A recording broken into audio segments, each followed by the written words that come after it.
the times when installing this thing actually helps a lot and does what it's supposed to do and doesn't cause any issues and all that kind of thing. It's just, I don't understand this mentality. I mean, I know people that don't do updates still, Paul. They do not do updates. I have relatives that get really upset. Like my father-in-law, he was having some computer problems. I went and I took a look. It's Windows 7.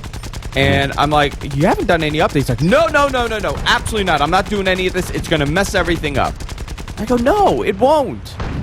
And then at that point, I'm like, you know what? Forget it. I'm not even going to bother with this. But people still have that mentality with this stuff.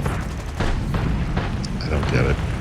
I wonder if it's like an older, like it's an old school thing. Like if you use Windows 95 and Windows 98, you have that mentality. If you've never used that stuff, like that doesn't exist. Like these old school people, and again, it tends to be people again who know too much about everything. You know, it's like someone who gets in a car and says, you know, I'm not going to wear a seatbelt because sometimes that seatbelt hurts you too.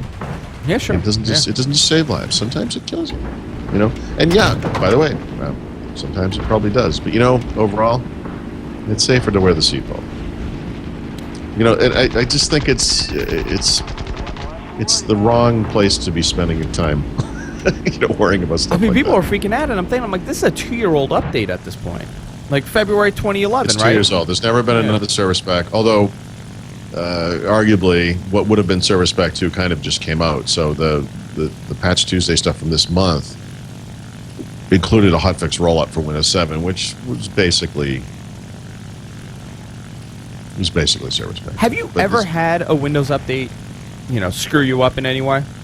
No. I mean, I could go back. You know what? I'll tell you exactly the only time this happened. 2002. It happened to me. I had a RAID going, and I did a Windows update, and it messed up the RAID. I was getting a blue screen constantly with that Windows update, and it had to do with crappy hardware. Yeah. The RAID controller. No, I mean, obviously I have lots of computers. I keep them all up to date. They're all automatic. My families are all automatic. I, on purpose, tend to willfully install everything like that. Just to, I put myself in front of the train just to, if anything goes wrong, at least I'll be able to write about it and help other people with it, that kind of thing. But the truth is, nothing bad's ever happened. So I don't really have much to say. I think which is why I'm so confused about this. I think you're right. I think it's this old school way of doing, running a PC. Like I still do this stuff. Like I go into services and I shut down like fax, and I shut down tablet mode, and I shut down, the telephony. Like I'll shut down like all these services because I'm so used to doing it from like 15 years ago. I have to try, and it's easier to give advice than it is to take advice, that kind of thing. But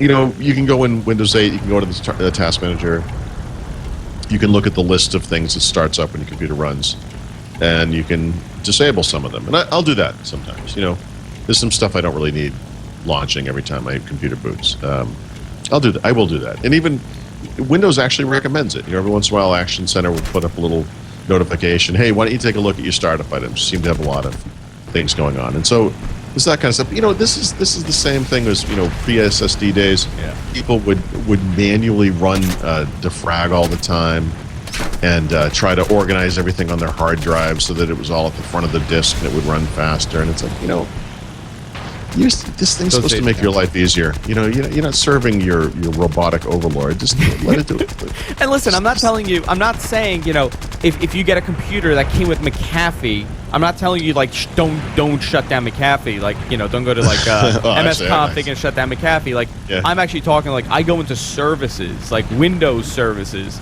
And I shut down services thinking, okay, I'll get, a fraction of a more, memory with this or a little bit more CPU usage out of it. But that doesn't exist now. Though, right? Oh, yeah, you could really screw something up like that. I did something, I don't know what I did once. I turned off listen, something. All I can offer the world, seriously, is learn from my mistakes. That's all I can offer. Right? But do you think those things are gone? I've made lots of mistakes, and you listen to me or you don't. I'm not always right. I get that. But in this case, I used to spend time doing this kind of stuff. Deleted a very important INI file in Windows 95 once. Oh, my God. Of course.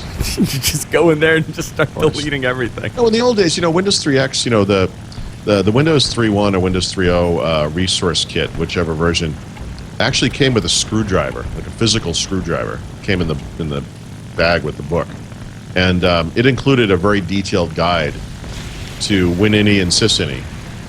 And there were all these configuration changes you could make that would improve Windows in some dramatic way. Yeah. And some of them, they really worked.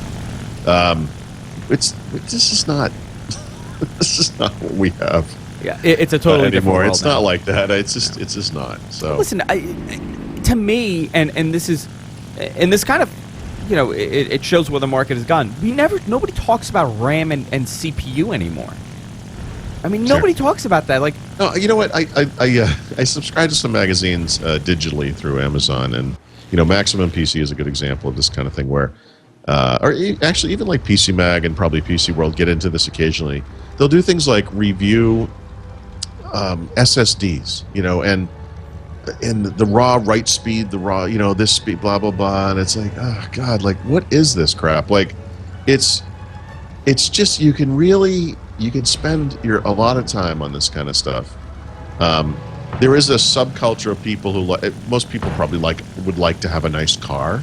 Some people buy a nice car and then they spend another 10 grand adding crap to it and making it really silly, and they have like a little electronic control thing that controls the amount of air that goes through the whatever. I don't even know how a car works, but you can do stuff like that. But that's not a normal activity. no, listen, I It's just think not a that's normal fine. activity. And that's how you learn. But it's no longer, a lot of this stuff that we used to do is no longer necessary. I mean, SSD drives.